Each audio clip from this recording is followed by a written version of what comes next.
Hello and welcome to another Near Running Cast. As always, my name is Johno and once again I'm joined by Joey. How you doing, Joey? Not too bad, thank you. Great.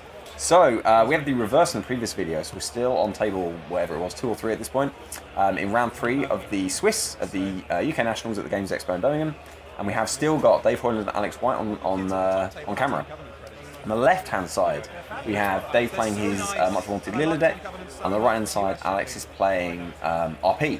So Alex obviously won the previous game. So this is an important game, particularly for Dave. I mean, he had the super bye. He then went 2-0 in his first game, so it's 4-0.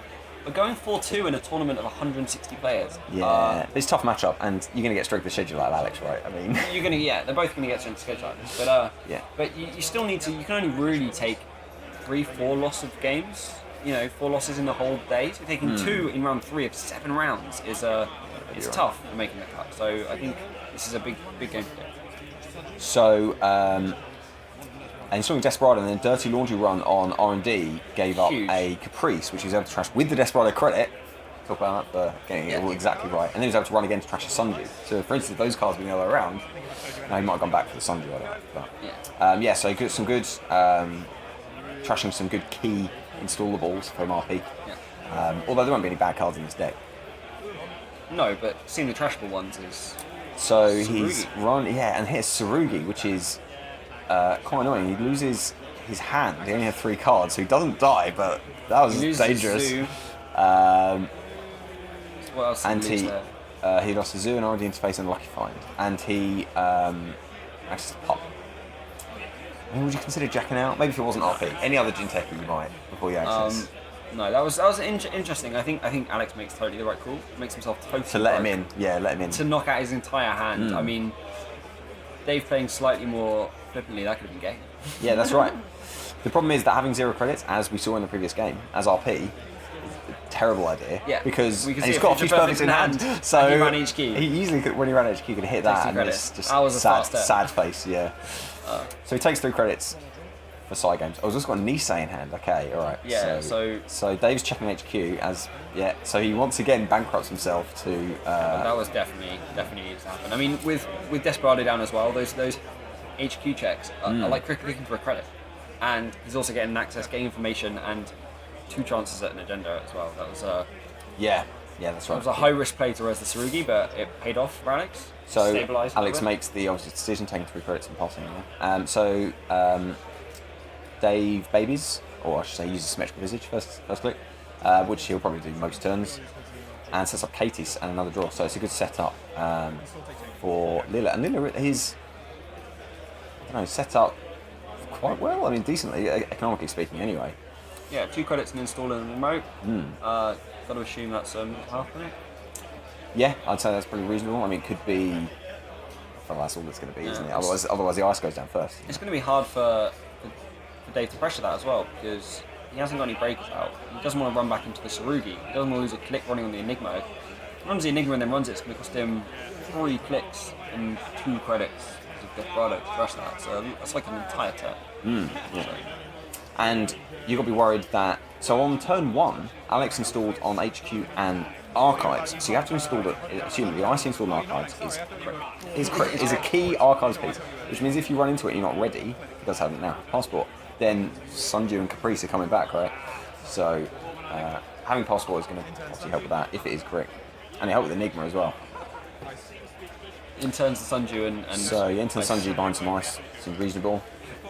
So if these stick over for a couple of turns, Alex is really going to consolidate his board position. But we've seen that he's got these agendas in hand. If Dave can pressure... So 6 credits from Katie. So yeah, I think I agree. It'd be nice to see him. Maybe it'd be nice to see him pressure these remotes. Yeah. So he goes for Cerberus. So he installs Cerberus, but he uses Rex to say, but uses Passport to actually break. That's it. Nisei. Okay. Bounces into one of the Sundew, which seems pretty reasonable, and then you run there, right? Yeah. So he trashes Sundew and click 4. 1 credit. Yeah. Yeah, that's really helped. That was good, sweet, and that was a really well timed agenda steal because we didn't know what the ice was on Sundew, but you can bet it probably would have been res, whatever it was. So. Yeah. It was res and ball. I mean, there's never a bad time to do an agenda. Well, that's not true. Against Waylands, there's a Yeah, bad time. against Argus. But there's yeah, bad times to do an agenda. but yeah, that was good. That was a good pull. So obviously, it's like an inside job, I guess. And that's the strength for Leela. That's why Dave loves it. Yeah, I mean, I think Leela came out of trying to do something different with Criminal because Andy had been so much Andy for so long, and just managed to build a phenomenal deck. But I mean, there's been success with other pilots, not just Dave. So he's built just not only is he an amazing pilot, he's built an amazing deck, which has led other people to use it and do well with it. So it's really interesting. It does definitely change the way criminals play slightly. It's interesting.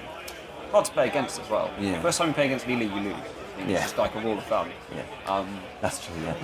Certainly, I did.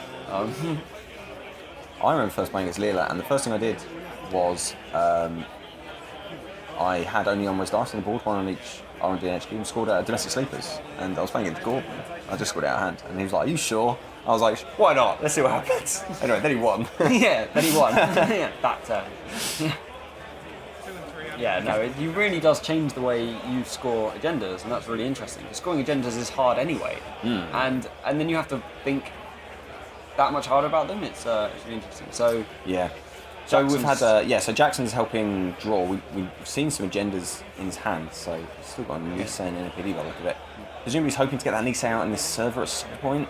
Yeah. He needs to get maybe a little bit more money and ideally a Caprice or Ash or something. And a second piece of ice. You've got inside jobs as well. Yeah, that's true. And I mean, Leela can out of nowhere for really nice. Yeah.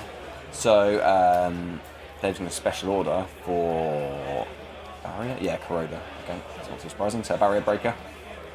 You might see a sentry as well, considering we've seen sentry on R&D. Yeah, I think there's a good chance there's a mimic in this deck, which is great. And he may have it in hand. He may have just been waiting to draw whatever the first of whatever he needed, and then special order for the other.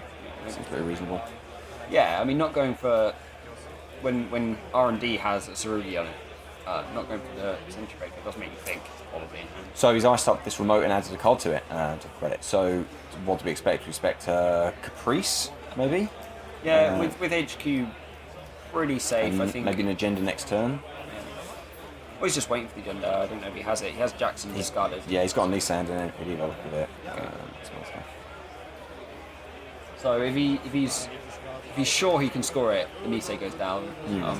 Maybe the NAPD if he's not so sure. So yeah, so he's installed and advanced twice. Okay. Now this is good anti-Leela play. Anti-Leela play. So that he will, presumably after he scores this 4-2, he will have click 3 to be able to undo whatever damage Leela does. So I do quite like it. It makes it a bit more claustrophobic if you want to play that way as a corp. But it does take away Leela's advantage. I mean, it gives you a different advantage, I guess. But it means if he does steal the agenda here, he's invested even more. He's invested an extra click and an extra credit in that. And with the 3-for-2s, which RP doesn't run, it shows you where the agenda is. It's horrible as a HB player recently because everything could be an Adonis or an Eve or an agenda. Yeah. But against Leela, if you want to make sure you have that click spare, you have to show them where your agendas are. Yeah. It's really hurtful. So Leela installed the Corroder and then ran on HQ. It was a Lotus, and he decides to bounce. But that doesn't mean this remote is now open to him, so that's pretty reasonable. So he's going to inside job the remote. Okay, so both pieces of ice needs to be rezzed. Yeah, so he's going to interact for seconds. Just for us to this is click 3. So this is very similar to the term we saw in the other matchup where Alex stim hacks in and he only rezzed. Yeah. So at the end of the day, that's what matters. Okay, so it's 1-0. So RP wins that one. So Chris protects what is presumably an agenda. But he doesn't go again. He uses Katie instead. Would you consider going again on click 4? Maybe not. You worry about sentries, I bet. No. So again, Leela bounce. It's not going to matter too much. No, it doesn't matter a lot. It's going to be this remote or archive. Yeah, that's the most expensive one to replace. Yeah, that's true. Bounce is the one in archives, just puts it back down. And something's going to go back down. Alex shuffle his hand a bit. It's like he's got all booth. Yeah, he's got 4 credits, so maybe he... Eli, so it was one of those 3. So it's like Eli's going back down. So he puts it back, okay.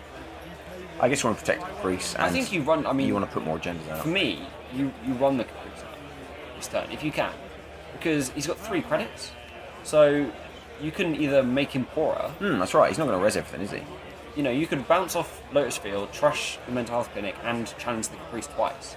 And that really helps your board state. Huge. Even if you bid 0, you know. You just bid 0 and force Alex to, and you get a credit with Desperado every time you do this. So. Well, no, Caprice, no. Not when you res. But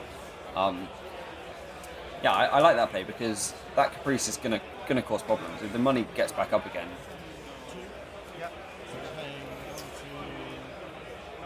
So he's going to check HQ. Possible gets him all the way in.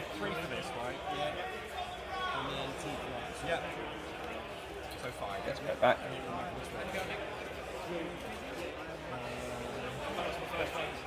Okay, useful. So let's see if he uses his turn to try and get in. I just worked out what he's going to do. Maybe. I mean, that was a weird run to get a random access in HQ. Yeah, so it's shut down, okay. So I like that, and now he can run R&D. And it's agenda, and if he steals it, he can bounce the Tsurugi as well, for instance. Okay, so this is actually... this is click 3. So he's got one more click after this, so we can go in for another side game. Yeah, so... so he did win it, and he's now 3 points up. You feel good for Leela in this position, right? Yeah, yeah, definitely. I mean, he gets another bounce now.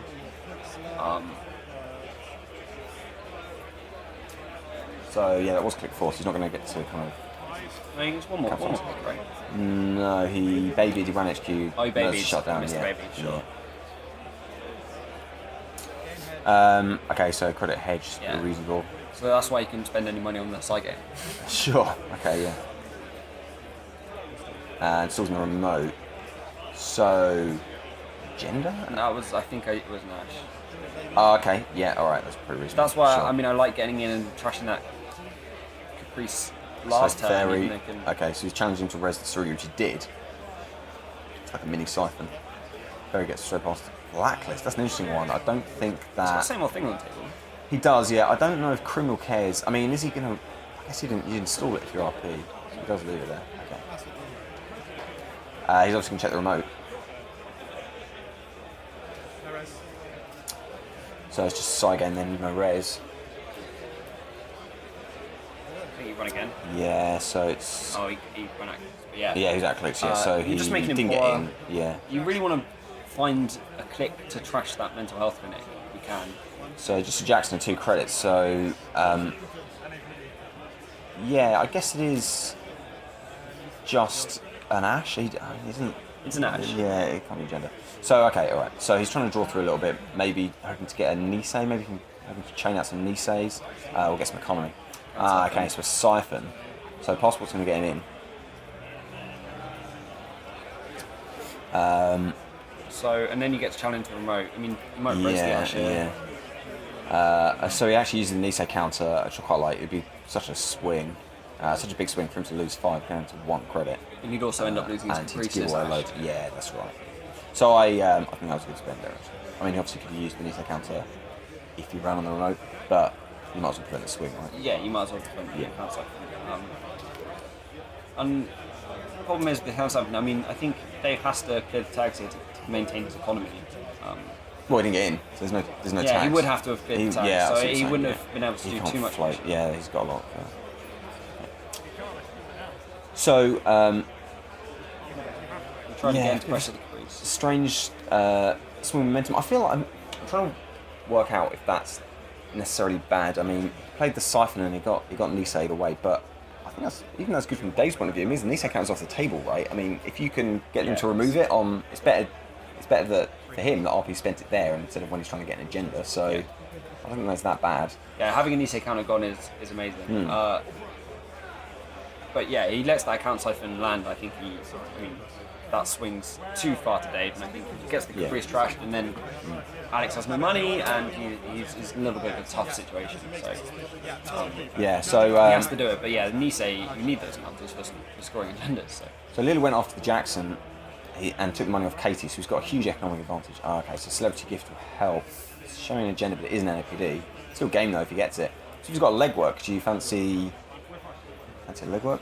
Well, yeah, if you see it, you win. Yeah. And you've got over a 50%, 60% chance of seeing that. So Okay, and there's an icing note. Okay. So, just to recap, the celebrity gift will be Pup and Eli and Tollbooth, so it's going to be one of those. Yeah, I like any, really, any of them. Eli here, I think, is Eli. probably the strongest. I mean, Pop's cheapest to res. Pop's cheapest to res, but Which Eli's has got the to be biggest swing consideration. from cost to res to cost to break it could be. He might want this maybe he wants Tollbooth on the remote as well. Yeah, I don't think it's top. Even Eli on the remote. That's good. Okay, so special order for Mimic. Having babied and drawn. So he's not going to install it though, he's going to use Case of Jones, which makes sense. He'll install it next turn. So with Mimic, Sarugi goes away. Well, Sarugi costs 4 credits. It's still okay. Yes, yes. It's You're quite right. a lot. It's still that's good. I think he ices up here, so that's Okay, possibly so the we've got pup. an Ice Sunju and Ice and R&D. Like 6 credits? Yeah, could well be. But I still think Dave's in a good situation here. What's important to note from Alex is that he did reveal a hand and then play 3 of those cards. So he's got 2 cards left. It's now 50-50. Yeah, if he can get through that front piece of ice, Which he can. He's got all the breakers out, right?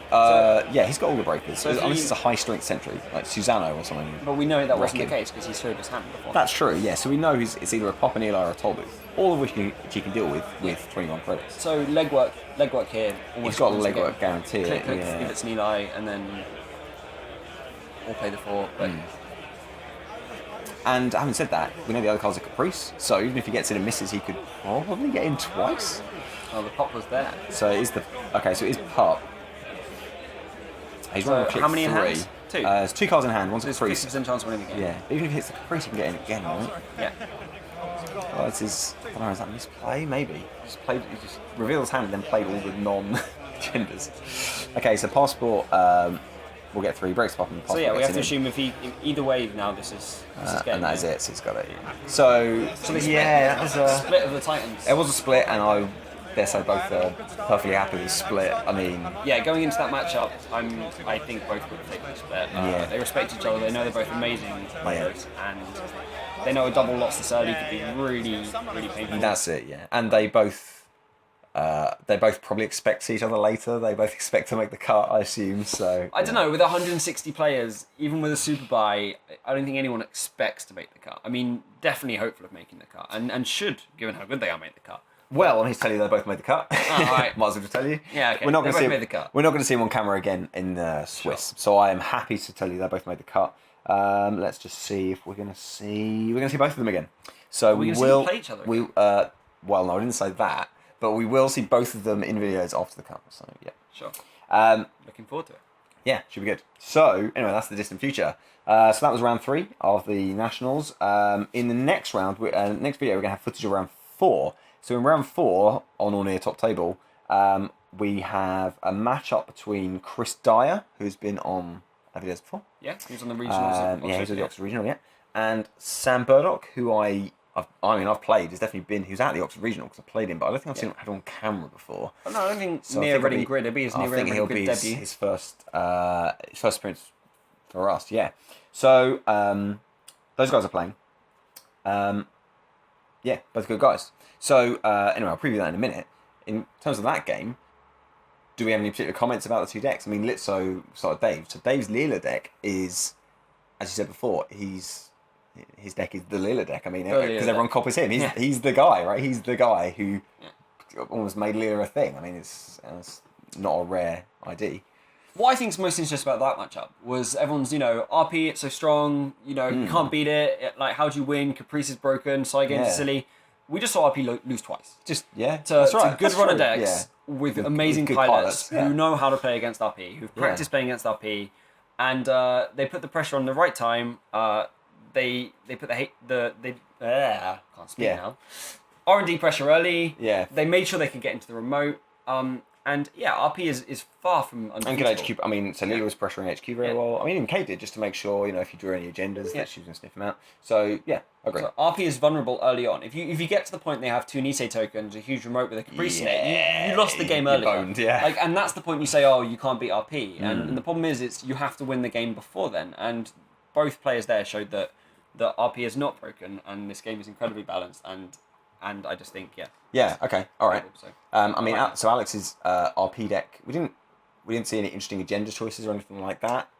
So I don't. I mean, now you mentioned that he collaborates a lot with Xenesis, Andrew Xenesis Hines for the decks he builds. I know that Andrew is a big fan of Hades Fragment, so I wouldn't be surprised to see Hades Fragment in. There is a Hades Fragment. Oh, there is. Oh, you know. Okay. All right. We saw Blacklist as well, which is interesting. Yeah, we saw Blacklist. Yeah, actually, that is an interesting choice. Presumably, that's some kind of shape of hate because you can stick it behind a whatever. That just any one random card ice. I mean, maybe only 1 games in 10, but just wins you the game. If It you could can somehow get the lock out. Yeah. It really does hurt Kate, and if they run out of lady tokens and you put it behind a barrier, then you're just like you can't get it back. Yeah. Okay, that's fair. And maybe scavenge. Was there a lot of Max at Nationals? I mean, did we expect a lot? I know Max is very popular, kind of around that time. So I wouldn't be surprised if there was a fair amount. It was definitely very popular. I think there wasn't much of it, but it was definitely represented.